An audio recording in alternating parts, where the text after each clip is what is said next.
साथियों नमस्कार, जय हिंद, जय भारत। नाम रमेश सिंह, ठगी पीड़ितों की आवाज़ संगठन का राष्ट्रीय अध्यक्ष, संगठन का संस्थापक।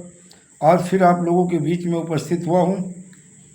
दोस्तों, कुछ बड़ी खबरें हैं। आज देखा जाए, चाहे वो बिहार हो या मध्य प्रदेश हो या उत्तर प्रदेश हो या हरियाणा या अन्य राज्य जो है, कई जगह से आज काले आई, जहाँ पे अभिकर्ताओं के साथ कई प्रकार की परेशानी शासन प्रशासन के माध्यम से, यानी थाने से भी और साथ में निवेशकों के माध्यम से भी, और लगातार काल वो अपने सीनियरों को करते रहे, लेकिन शायद काल नहीं उठी। फिर वो लगातार कालें आज हमारे पास आई और काफ़ी चर्चाएं हुई। और थाना अध्यक्ष, आज बिहार में देखा जाए, भागलपुर एक एजेंट को थाने में बुलाया गया और कहीं ना कहीं उसका उत्पीड़न हो रहा था, उसका शोषण हो रहा था, जिसको लेकर के फिर हमें कॉल की गई, हमारी और थाना अध्यक्ष से बात हुई। जो लीगल तरीके से जो कार्रवाई चल रही है, उच्च न्यायालय के आदेश के बाद में थाना अध्यक्ष से बात करने के बाद सारी चीज़ें जब क्लियर हुई तो फिर एजेंट को वहाँ से छोड़ा गया। और आवेदन कब से होगा, कैसे प्रक्रिया शुरू होगी, उसकी भी जानकारी उन्होंने ली है। वहीं देखा जाए साथियों कि the Loni urban multi state credit cooperative society को लेकर के, यानी यूसीसी, यानी न्यायालय ने 2 आरोपियों को सभी मामलों में किया रिहा। ललितपुर चिटफंड कंपनी यूसीसी प्रकरण में जेल में निरुद्ध 2 आरोपियों की गिरफ्तारी को हाई कोर्ट ने अवैध बताते हुए रिमांड आदेश को निरस्त कर रिहा करने के आदेश दे दिए थे। शनिवार को अपर सत्र न्यायाधीश प्रथम यादवेंद्र सिंह की अदालत ने राजेंद्र गुप्ता और गैंगस्टर समेत सभी इन 10 मुकदमों और राजीव कुमार खरे को गैंगस्टर समेत 8 मुकदमों में आदेश पारित करते हुए अन्य कोई मामला न होने पर रिहा करने के आदेश दिए हैं। आप समझ सकते हो, ऐसी गिरफ्तारी और ऐसे लोगों को परेशान करना, उनके खिलाफ मुकदमा पंजीकृत करना, जो कि गैर कानूनी है, और पुलिस जिसे चाहती है उसे मुजरिम बना देती है।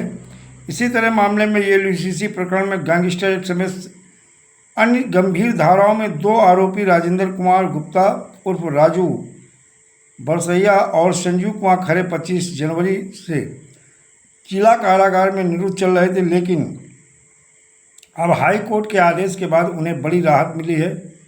उनकी ओर से दायर याचिका में 17 जून को हाई कोर्ट ने उनकी गिरफ्तारी अवैध घोषित करते हुए उनके खिलाफ रिमांड आदेश को निरस्त कर दिया गया है। जो रिमांड का आदेश था उसको निरस्त कर दिया गया है। अब शनिवार को अपर सत्र विशेष न्यायाधीश प्रथम ने वर्ष 2019 के तहत दोनों आरोपियों को रिहा करने के आदेश पारित कर दिए हैं। अदालत में प्रस्तुत की गई शस्त्र लिपिक व कोर्ट मोहरिल की संयुक्त आख्या के अनुसार राजेंद्र कुमार की गिरफ्तारी 25 जनवरी के उपरांत गैंगस्टर समेत कुल 10 मुकदमों में प्रथम रिमांड आदेश पारित किए गए थे। इसी प्रकार आरोपी संजीव कुमार खरे की गिरफ्तारी 26 मार्च को हुई थी।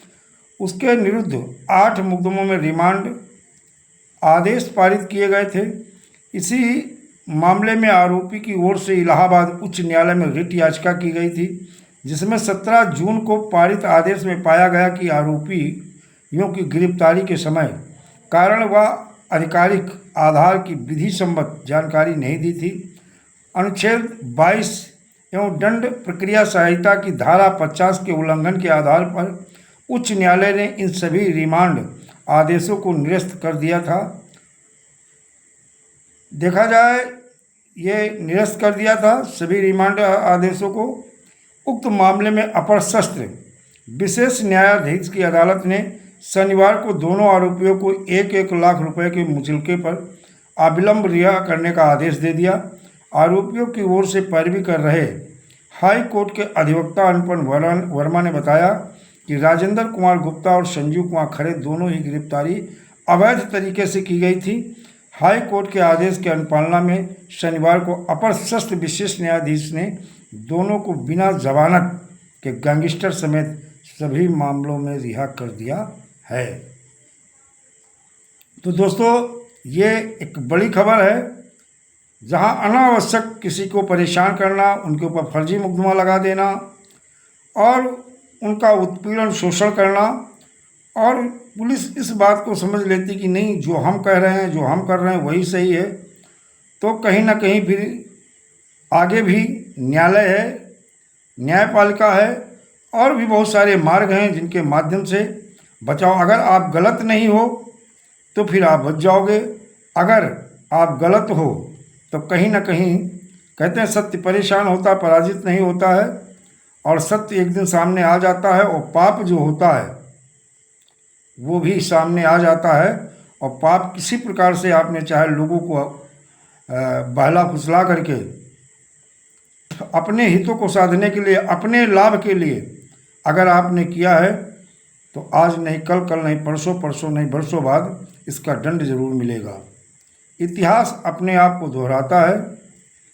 और दोस्तों, देखा जाए, इसीलिए कहते हैं कि जब हम आंदोलन कर रहे हैं, बहुत सारे लीगल प्रोसेस में कार्रवाई कर रहे हैं, अभी हाई कोर्ट PIL में भी लगाने जा रहे हैं, जो कि multi state credit cooperative society, चाहे वो दालोनी urban multi state credit cooperative society हो, चाहे ह्यूमन वेलफेयर हो, चाहे JCC हो, चाहे यशोदीप हो और चाहे यशस्वी हो, इन सारी चीज़ों को लेकर के देखा जाए PIL यानी जनहित याचिका लगाने जा रहे हैं। और कहीं ना कहीं आने वाले समय में इसका एक बड़ा लाभ मिलेगा और आपके साथ अन्याय नहीं होगा, हर पीड़ित जमाकर्ता का भुगतान भी सुनिश्चित होगा।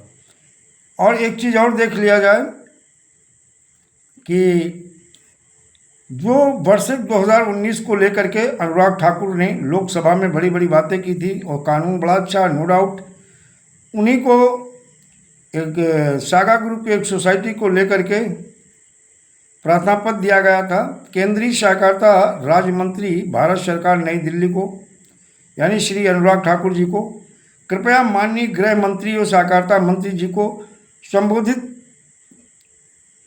अपने पत्र संख्या उन्होंने डाली है 21/2/2025 के संदर्भ ग्रहण करें, जो कि विश्वास credit cooperative society limited Punjab द्वारा समस्त ऑनलाइन सुविधाएं एवं जमा व निकासी सुविधाएं बंद करने के संबंध में अग्रतर उक्त में संबंध में अवगत कराना है कि आपके पत्र की एक प्रति केंद्रीय पंजीयन कार्यालय के पत्र दिनांक 1/4/2025 के द्वारा समिति को मामले में 15 दिनों के अंदर स्पष्टीकरण प्रस्तुत करने हेतु प्रेषित की गई है।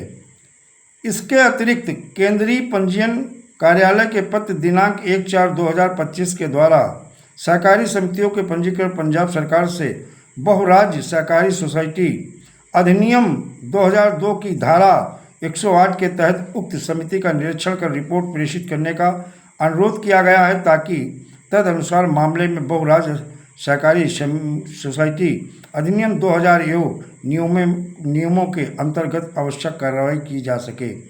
ये कृष्णपाल गुर्जर हैं। अनुराग ठाकुर को माननीय सांसद लोकसभा 117B ब्लॉक संसदीय सौंद विस्तार नई दिल्ली और उनका पिन कोड नंबर। ये एक पत्र जो है अनुराग ठाकुर को दिया गया था, जिसका जो है उन्होंने जवाब दिया है और एक आदेश केंद्रीय रजिस्ट्रार को भेजा है। 15 दिन का उनको भी टाइम दिया गया है जवाब देने के लिए। ये हमारे प्रदीप जी हैं पंजाब के, जिन्होंने भेजा था, श्री प्रदीप कुमार कौशल जी। आपके अनुरोध का विश्वास credit cooperative society limited Punjab द्वारा सभी ऑनलाइन सुविधाएं और जमा व निकासी की सुविधाएं बंद का मामला माननीय गृह मंत्री भारत सरकार नई दिल्ली के समक्ष उठाया था।